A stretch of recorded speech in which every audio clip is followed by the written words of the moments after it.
Meus irmãos e irmãs, o Evangelho de hoje apresenta Jesus como o Deus misericordioso e o juiz justo.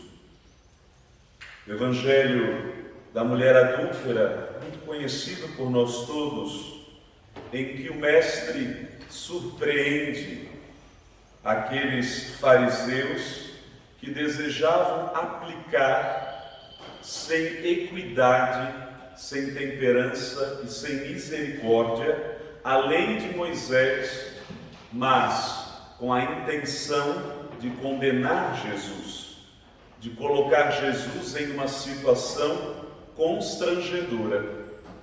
Eles colocam diante de Jesus uma mulher adúltera com a intenção de condenar a Jesus, que é santo. Mas Jesus surpreende, porque o que Ele tem feito ao longo desta quaresma conosco? Nos devolvendo a nossa consciência, nos fazendo olhar para dentro de nós mesmos e nos ensinando a parar de julgar os outros, a parar de tacar pedra nos outros e, sobretudo, a deixar de cometer um dos pecados mais graves, a injustiça. É o que nós vemos na primeira leitura. Hoje, apenas um pequeno trecho desta leitura que é bastante longa, que é lida uma vez ao ano na liturgia, na segunda-feira da quinta semana da quaresma, que eu recomendo que os irmãos leiam em casa, ela por inteira.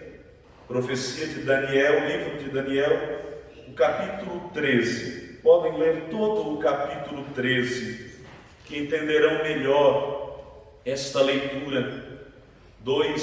E aqui eu vou usar os termos próprios da tradução do lecionário: 2 velhos se encantaram pela jovem Susana, tentaram abusá-la, ela resistiu, e aí a paixão virou ódio, e eles, como eram juízes, tentaram fazer de tudo para condená-la à morte injustamente.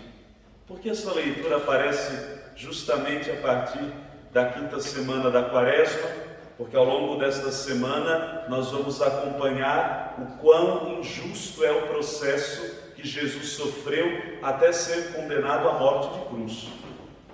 Susana, ela é condenada injustamente, e então o jovem Daniel, que vai conduzir o caso, porque assim já era naquele tempo, ainda que os envolvidos fossem juízes, eles não poderiam julgar uma causa que os envolva, não é? Então Daniel é que vai exercer o papel de juiz.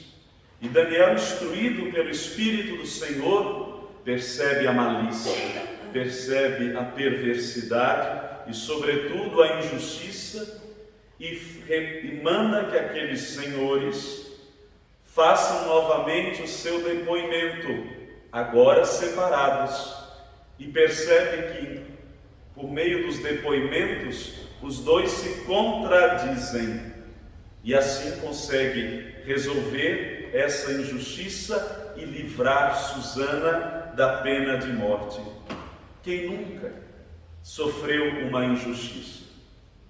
Quem nunca sofreu por ser acusado injustamente de algo que não cometeu?